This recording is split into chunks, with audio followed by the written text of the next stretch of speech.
finally तबे खेत से हे हुईना और किछु नोते रहा रहोय स्टार्ट हुई कना और तीन माते ऑफर चाबा आयते माने तु जस्ती ᱧᱚᱜ कदा को माने 12 घंटा होला रे तु हुई कान थेना और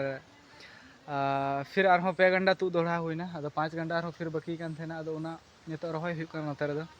और दाका गु बखरा नितो हे हुईना नोते खेत ते और किछु ना हो उदु ᱧᱚᱜ पे कना अदला उना खोय उदु ᱧᱚᱜ पे गी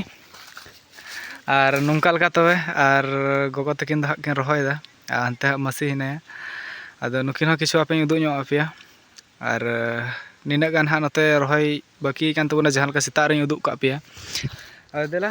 निया कुगी नितो रहोय कंप्लीट लेन गी और नुआ दो नुकान खेत कना माने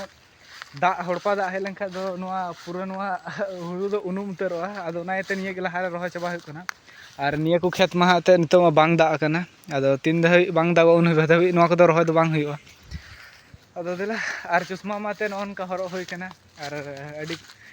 थोड़ा मजा ᱧᱚᱜ ᱜᱤᱧ ᱟᱹᱭᱠᱟᱹᱣ ᱫᱟ बोले और चेक मेनाते और नितो हा दा को दाका मा हंडेñ दोहो दुबदा और दा हा बኝ गुलदा गाड़ी रे तहेना डिकी रे अदो ना हो नितो अगुñ सेनोक कना देला बन ऑन का इंटरेस्टिंग और अडी गी मस्ती बुझे कना और जहां तिना ते वीडियो रे चासा कमी मा अलगा गे नेलोआ और रियल लाइफ रे मा